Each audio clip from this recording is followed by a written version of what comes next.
Welcome to Life on the Wabash, your home for the lighter, brighter, happier side of your community. We'll cover places to go, events to explore, recipes to try, and information that makes your life easier or more fun. Let's dive in. Good morning and welcome to Life on the Wabash. I'm Lindsay Varamis. And I'm Joshua King. This show brings community and opportunity together. Yeah, from exciting events to must-visit local spots and corners of town you haven't explored, you will find it all right here. And here's a unique twist. This is a student effort offering Boilermakers hand-on TV training. Today on the show, the billion-dollar business of Boba, how bubble tea is reshaping the beverage landscape. We head to West Lafayette for a closer look. Plus 25 years of sounds and strings. Get ready to be inspired by the local talent of the Youth Symphony, how they're celebrating this big milestone. And it's time for some kid-friendly science. Details on an interactive new exhibit all about the human body. Calling all makers, shoppers too, where you can find the best holiday markets. What is that? Monsters are coming to life at Purdue. See what happens when art meets engineering in this animatronics lab. But first, the tale of Frankenstein like you've never heard it before. We begin with the Purdue Department of Theater and Dance. Life on the Wabash starts now. Opening next week, Purdue Department of Theater presents Mary Shelley's Frankenstein. I'm here at Powell Hall to get an inside scoop on this cultural phenomenon turned immersive theater experience. Follow me. All right, we're here with Claire Mason, the director of the show. Claire, what makes the show unique? So one of the things that's so lovely about the show is that we are working with over 100 students. Wow. And it is really a ground-up process. So often when we have theater, you start with the script and then the director and the designers come in and they figure out what they want to do and they work together and they kind of create a world, and then you bring in the actors and you bring it to life. We're kind of going the other way, where we started with talking with designers to be like, what inspires you, what excites you, knowing that once the actors came in, everything would be built up from the ground up. So we started with the actors really coming in with what they love about the novel, what they're interested in exploring. So we actually didn't have a script until a week ago, wow. Which is very different. Usually we'd be memorized and blocked and doing like complete runs, and instead it's like, and now we have pages. It's very generative, which has been delightful. And then for audiences, how this makes it different as well is the sense that the ownership from the actors, the ownership from design, and the sense that the script itself was also crafted with audience participation in mind, with audience needs in mind, and knowing that like, some people do not want interactive at all, and so we've built it in so that everyone gets to opt in or out as they wish. That's amazing. Hi there. Hi Noah, how are you? Doing pretty good. How are So you? this is our first stop on the tour. Tell us about what we're seeing. So right now, currently, we're in the first stop of the Frankenstein experience. We're in the Mallet Theater, currently here at the Powell Building, where 2 of our first locations will be. So you're a lead sound designer on the show. What does that mean? So basically, lead sound designer kind of takes charge in developing the sound system that will be used in the space. So I was able to kind of look at drawings of the theater and also references of where the audience is going to be walking. And I was able to kind of figure out where to place speakers, where they're going to be facing, so that way the audience gets the best possible sound experience. We're not just doing one location, we're doing multiple. So it has been quite the learning curve for me to, learn a lot of new skills on such a big scale. But it's been a really great experience so far. I bet. As audiences are walking through the multiple different spaces, is there anything in particular they should be listening out for? Well, our composer, Tori Bloom, has done an amazing job at creating the atmospheres that you'll hear through the speakers, and she's been using a lot of layers to make it sound as realistic as possible. All right, we're going to head into Frankenstein's lab next. We're going to meet his creature. Follow me. You're one of the creatures of the show. Yes. Walk us through what that looks like. So I am the creature in the indictment scene, which is actually going to be in the Hanson stage. There are 4 of us creatures. We are all representing different eras of the creature's life. As it comes to life here in the lab is where you first see the creature. So it's an entire progression, not just of the story of the novel itself, but also the creature. Yes, and Victor as well. Yes. And because this is an immersive experience, how does your preparation as an actor differ than maybe just a traditional sit-down performance? It was quite different because we had no script when we started. We just had a plan, like some concepts of what we wanted to include, which also changed a lot over time given the space and rehearsals. So instead of a normal play where I would read the play multiple times through and start working on my lines and doing some character analysis, I didn't have any lines to memorize.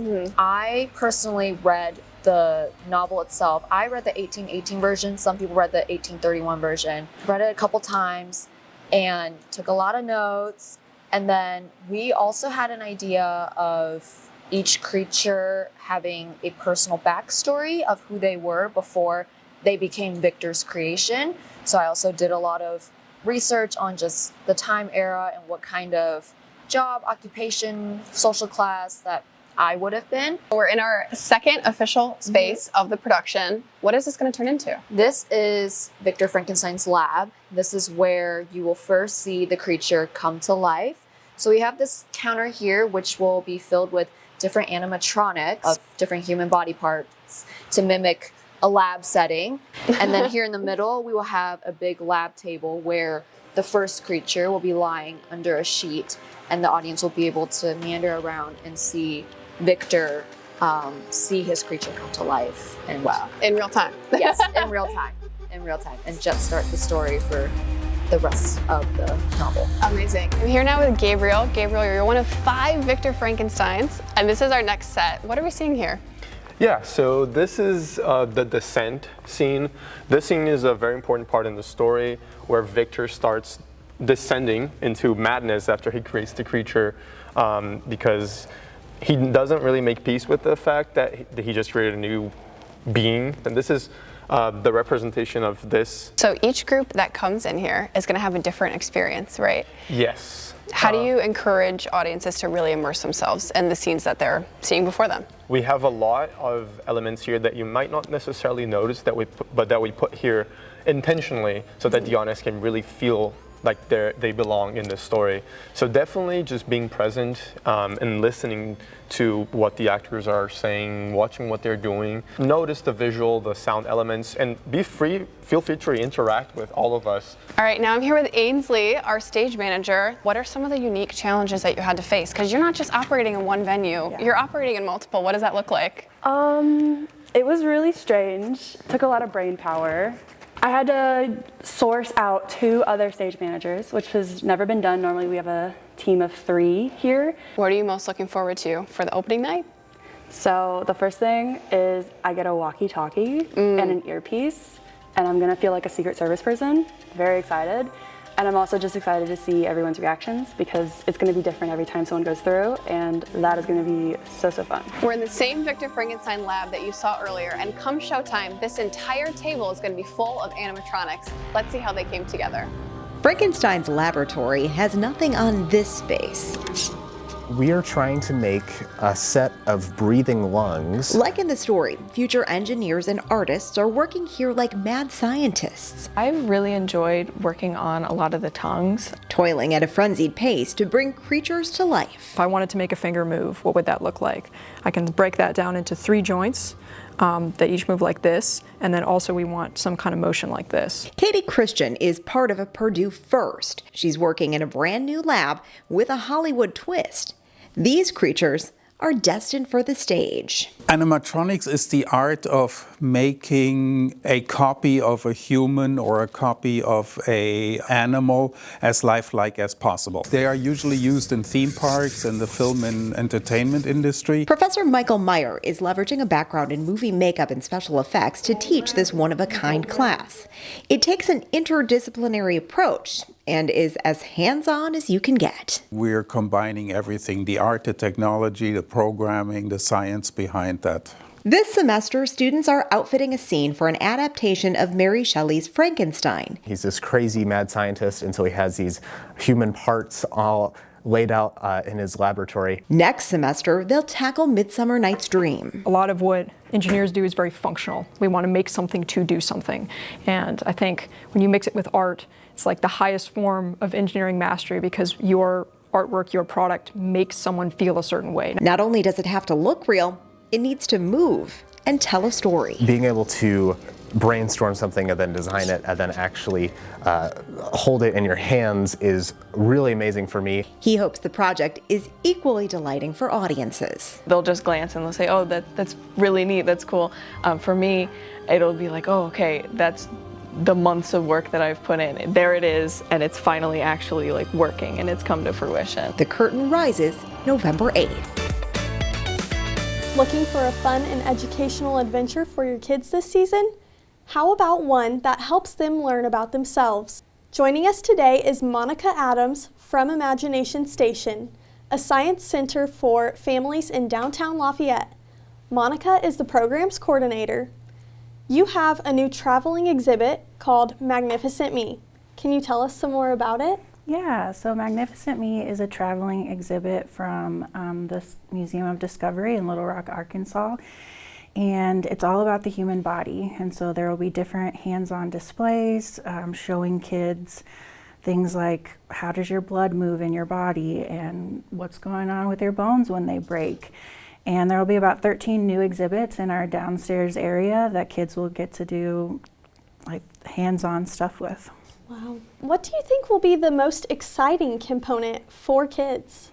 Yeah, I think just getting that visual, and it relates it to their own body, like it relates to something that they're in every day. And so I think getting to see that visually and interact with it will be really fun. This is such a neat place to come and learn, especially during cold months. And when we have just a little bit of time and we want to do something fun, we come to Imagination Station. Every corner there's something fun to see and do. And it's suitable for children starting from ages 2 all the way to the teenagers and adults who are enjoying this kind of thing. It's really a neat place. Well, this sounds like a great idea for both school field trips and family outings. So how could parents and teachers make the most of this exhibit? Yeah, so we've opened up some more times, especially for field trips. So we'll be booking field trips on Monday, Tuesday, Wednesdays, and Fridays. And then we're open to the public Wednesday, Thursday, Friday, Saturday, and Sunday. Well, we should also mention that Kids Night at the museum is coming up in November. So could you tell us when that is and what all this Kids Night entails? Yeah, so we're going to be watching a movie. We're going to be watching Inside Out 2. Last year we watched the first Inside Out. And then we're going to talk a little bit about the brain. Where do our emotions come from? What that part of the brain is called. And they're going to get to make a stress ball. That's pretty neat. Well, thank you so much for joining us, Monica. You can visit Imagination Station from 10 to 1 p.m. Wednesday through Friday. It's open 10 to 5 on Saturday and 11 to 5 on Sundays. Magnificent Me will be on display through February 2nd, so there's plenty of time to visit. A local youth symphony is celebrating a major milestone, 25 years of music and service. The Wabash Valley Youth Symphony offers talented young people an opportunity to develop their craft, and our community has certainly enjoyed listening in. We have conductor and artistic director Chris Wild here to talk more about the significance of 25 years. Let's begin with a bit about the symphony itself. Sure, the symphony is an opportunity for dedicated musicians in our local schools and region to join together with other dedicated musicians and just have a little bit extra challenge and enjoyment, hopefully, outside of their school day. Part of this is it can be difficult to find an orchestra opportunity locally. Yeah, but thanks to all the folks who chip in, I think part of the reason we're having our 25th anniversary is there's a lot of support from teachers, from parents, people who join our board, and such that there's just a lot of folks chipping in to make it work really well. And these musicians, they audition, so they're playing at a really high level. What does it offer them to be part of something like this? Yeah, hopefully it gives them a sense of purpose, and we'd like to explore just possibility, looking sort of just beyond what's on their page to tap into different periods and countries and express ourselves in a variety of ways. What's your favorite part about working with young musicians? I love seeing their development. They can really improve very, very quickly. There's, sort of the sky's the limit, and that's a joy to be part of. There's just a lot of possibility for us to grow. Certainly we're still flexible, and I think we can achieve a lot. So I enjoy being part of that journey with them. 25 years, quite a history. How are you celebrating? Yeah, this year we got a few other little extra special things to look forward to. February we'll do some music from movies for the first time. At the end of the year there'll be some extra culminating events, such as a new composition for this orchestra. Oh, fun. A big piece that'll be quite a challenge, and we'll be inviting some of our alums to join us if they'd like to for something as well. So hopefully just to celebrate a little extra. Now, if somebody out there is curious about the group, they want to get part, maybe audition, what do they need to know? Sure. Well, hopefully they're already part of their school band or orchestra program. And then it usually takes a few years to develop their skills, probably work with a private instructor on that. But then ultimately, anyone is welcome to try out for us. Typically in late July or early August, on our website, we'll put information on our auditions, things that they can prepare to play for us. And we do like to take as many musicians as we can. Some years might be a little more competitive than others, but we want everyone to know what the options are out there and give it their best shot to come and join us. Well, we are extremely lucky because we get a preview of what's coming up. November 10th is the first concert. What do you want people to know about that? Sure, yeah. All of our concerts sort of have different experiences, hopefully, so that throughout a year we can do a variety of things. This first concert will tap into some legends of Scandinavia, some Finnish and sort of Norwegian, different things from that area. And then each of our concerts will feature one of our musicians as a soloist as well. So there will be a cello concerto as well. All right. Well, thank you, Chris. We have the information about that concert up here on our screen. But right now, please welcome Grace, Joyce, May, and Lincoln.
I'm here at Purdue Space Day, an educational outreach program that focuses on all things STEM. Let's see what today has in store.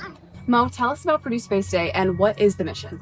Yeah, so Purdue Space Day is an educational outreach opportunity we do here for 3rd through 8th graders. So usually around 500 to 800 participants come onto campus. We have Purdue student volunteers helping them out, and they learn about space and STEM through a bunch of space-related activities. Purdue Space Day, there's a theme every single year. What is the theme for this year, and how are you tailoring the activities for this theme? Yeah, so this year's theme is called Gadgets of the Galaxy. So we really wanted to focus on all the tech that goes into space travel. So not only the rockets that go into launching, but also the satellites and the rovers. It's really important to show kids that what they want to do, they can do it. And sometimes it starts small, like building a little rocket made out of paper and cardboard. But it's important to make sure that the kids are inspired. All right, I'm here today with former astronaut Jerry Ross. Jerry, tell us a little about yourself. Walk us through some of the patches I see. I had the great fortune of flying into space 7 times, all on space shuttle missions. I helped to start the assembly of the International Space Station. I did a total of 9 spacewalks during my mission. And when I was getting ready to retire, When you go out to schools, kids want to see something that makes them look like astronauts. So I had this coat made, and I had a whole bunch of my mission patches put on it, just so that it looked like a cool astronaut. And what's the theme, what's the highlight, what's the takeaway message for your talk today when all the students come in? You can do anything you want to do if you study hard enough, if you work hard enough, and if you don't give up too easily. I think it's exciting for students to have these type of opportunities where the little light bulb can come on. You never know in an event like this who you're going to touch, who's going to get excited, who's going to have that excitement triggered in them that causes them to set goals for themselves. Last question I have for you is, what's your favorite thing about space? Number one, floating around in zero gravity. Everybody loves to think about that and to watch people do it. And secondly, I think is probably the opportunity to look out the windows and look down at God's beautiful creation that we call Earth. And it's always incredible to believe that we're up there. And it gives me the sense that we need to protect our environment for future generations. Now I'm here with Olive, Claire, and Freddie, and we're doing some rocket water launches. Is that right? Yes. So tell me about the rocket that you made. So this is our Apollo 12 team, and it has 3 fins, and it just launched, and it went really pretty good. 3, 2, 1, blast off! I'm here with Seth Johnson. He's the activity lead. Can you explain what we just saw? So the kids, they built bottle rockets, and then they filled them up with water, and then they were able to launch them. They went about 100, 200 feet high. So they pressurized the bottles with water. It acted as their propellant. So as the water expelled out of it, it added the thrust, causing the rockets to go up. Purdue Space Day happens every single year, so be sure to check out the website for more information. As we turn the page to November, our area begins to get festive. Wondering what to put in your calendar? Let's check out with our local guide, Elise Tieno, on the happy hour for ideas and inspiration.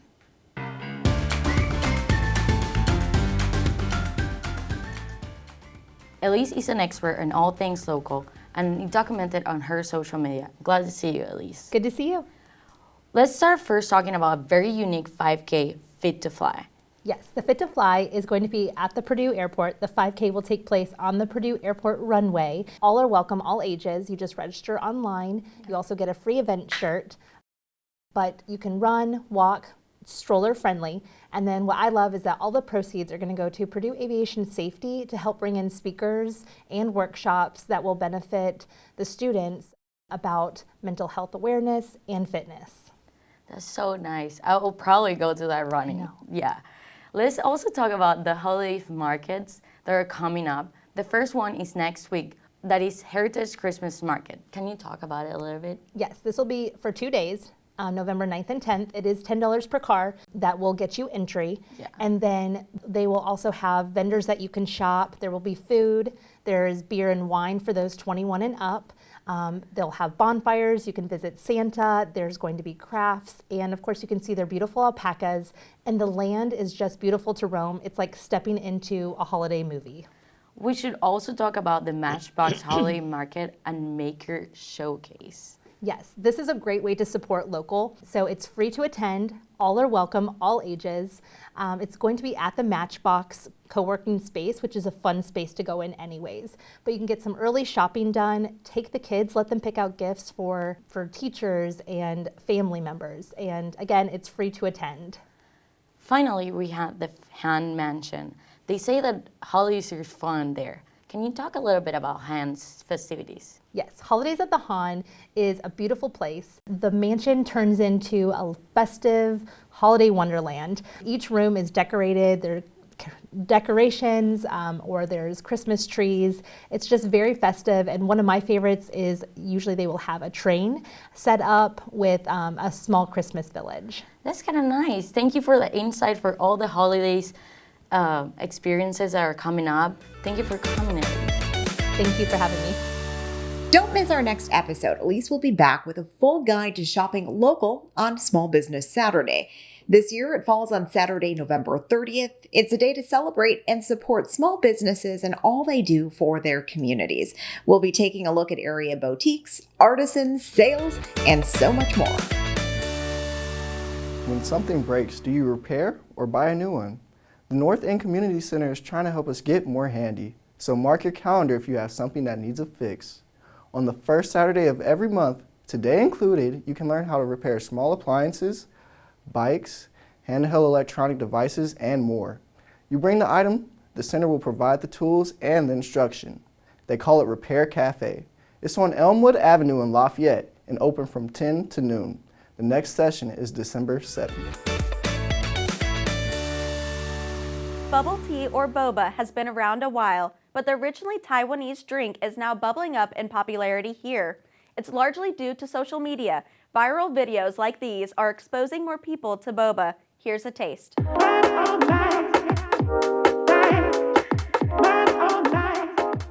We are here today at the heart of Purdue University to learn more about something sweet, fresh to brighten your day. So we are here with Alicia Wan, a boba barista at Tauca. So Alicia, tell us more about what makes boba become so popular. So I think Purdue has a really high Asian population. So when Asian students are just passing through their classes, they stop by Tauca to just get a little drink. And since it's become such a popular store, it's introducing new students who come to Purdue to boba, and now it's just kind of all the rave. So I know a lot of people actually never try boba. So can you tell us more like what exactly boba is? Honestly, boba, it can be like anything you want. The most basic kind of recipe is tea. So we usually have tea, you can add in milk into it. But it also doesn't have to come with tea. We have some juices, we have some smoothies, and I feel like the boba name applies to just any drinks that can come with a bunch of toppings that we put at the bottom. So we can put boba in it, we can put strawberry jelly, we can put crystal pearl. So it's just kind of like a name that we label all the drinks that come with like a bunch of toppings and like whatever you want in it. So now, why don't we take a look? One of our most popular drinks is our brown sugar milk tea. So this is just the brown sugar that we put around the inside of the cup. And coming over here, this is our boba. It's our brown sugar boba. It's very chewy, very sweet. This is what everyone comes here for. And then if you come back here, we put in different sugar levels depending on how sweet the customer wants the drink to be. And then this is a milk tea, so we put milk in, and then we put ice. Here we use black tea for the brown sugar milk tea, and then we just shake it. Now let's taste the boba that Alicia made for me, guys. Is it good?